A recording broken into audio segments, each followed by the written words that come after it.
Greetings, one and all. This is Lloyd Brown with the legend that is Mr. Michael Gordon in conversation, and we're talking about that tune there, "Woman, I Need Your Loving." And like I said in the last episode, we need 2 episodes for that tune. Okay. Lord, me not business. I'm my production.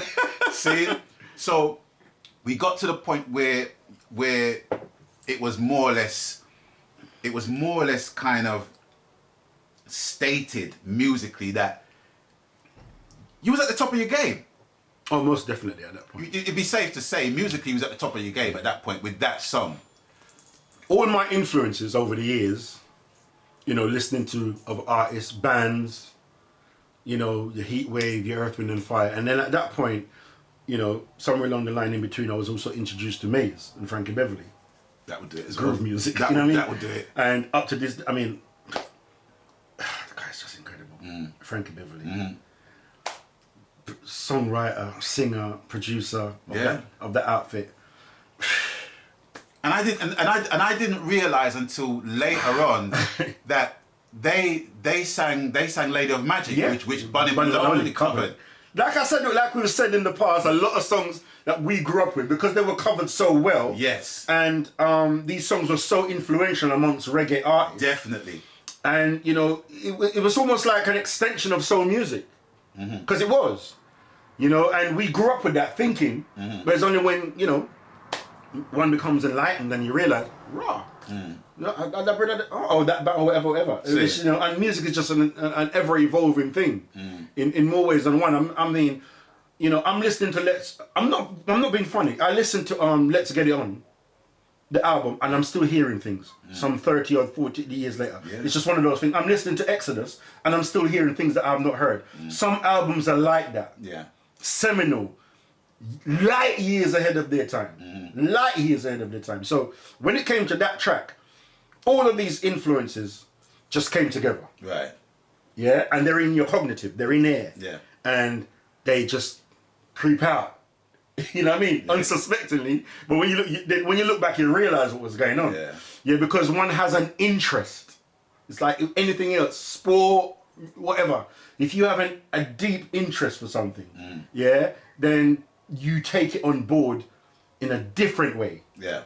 Do you know what I mean? It's intrusive. Do you know what I'm saying? No, for want of a better word, it's intrusive. I completely overs that, and coming back to that song, it was a case where everything was more or less aligned. It's like, you know, that's the word. That's the word. Yeah. Aligned. Everything was aligned, where all the influences from that to that time, it just all built up to that song. Yeah.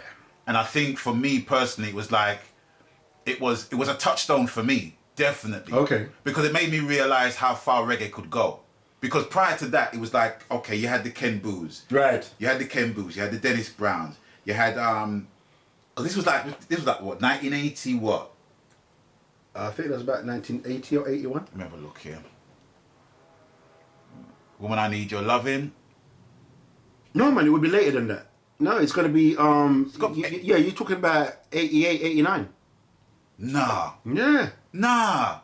Nah. Nah. Maybe not that late, but you're talking about middle 80s. Yeah, at least. No, I think it was later than that. Check it out. It must be 80. It must be 80, 82. 80. No, man. It's all right. Because I moved on about 84, so it can't be. Right, we got to settle the score right now, you know, because Google and my brethren, you know. Right? Right. "Woman, You could be right, you know. I know I'm right, because I was playing that tune in the Shubins them time there. You're right, because the fashion thing came middle 80s, isn't it? Yeah. Yeah, so yeah. You know, so the mind is a bit fuzzy sometimes. Yeah. I like time, you know. Investigators release. Yeah, you're right. Okay. So when? Early 80s, isn't it? Yeah, it's got to be. Yeah, early 80s. Google, talk to it. What? Oh no. It says 2012? Nah, man, that's not right. Okay. That's impossible. 1984. Yeah, you're right. In middle 80s. Yeah, in 1984, the band gained recognition with "Woman, I Need Your Loving." That's when we split. Right. And I went to fashion. Okay, so So it's middle 80s. Yeah, so statistically, how did that song do? Because I was still working in the dry cleaners when that song came out, right? And it's so weird. We went to Jetstar to distribute that song for us. right, Alright? And then Black Echoes was still around. Yeah. And I remember there used to be a record shop next to, I used to work in Tooting Broadway, there was a record shop next to Tooting Broadway station. Right? And there was a guy in there, a Caucasian brother. They used to have a reggae section, soul section, jazz section, you know what I mean? It was a mixture. right, And I used to go in there, and I used to go into Tooting Market. And what I couldn't get in Tooting Market, some records I could get in that shop. right. But it was a Caucasian brother, who was a real horrible brother. Like, he didn't want to serve you. I don't know if it was a black thing or a but he didn't want to talk to me. And I would be asking him something, and he would basically ignore me and talk to other people, right? And I thought, what a weird so-and-so, right? For want of a better word. And that song came out. And I walked in there one day, about 3 weeks after it came out, and I saw it in his shop. I saw the song in his shop, right? Yeah. So, Black Echoes, we had a big picture of the band at the back of Black Echoes. Okay. Right? Yeah. I saw my tune in there, innit?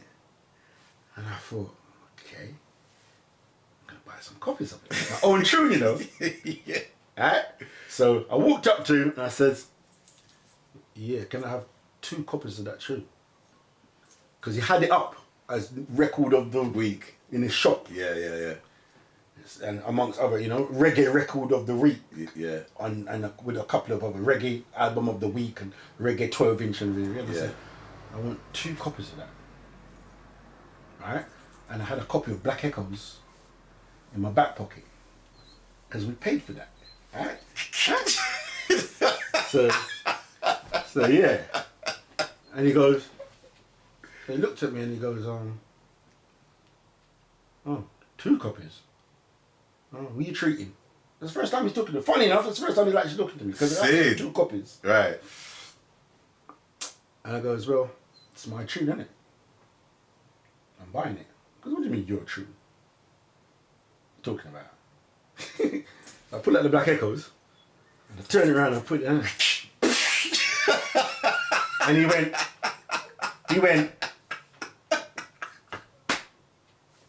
Like in the aeroplane. yeah, he went, who are you? So I was like, is that your band? He goes, yeah. He goes, that tune's good, man. I said, well, I don't want the covers anymore. Thank you. He goes, no, I don't want to buy it. I was just proving a point. Wow. I was just proving a point. You see from that? Yeah. You get discounted at that shop there. Wow. And you know something? His whole demeanor changed.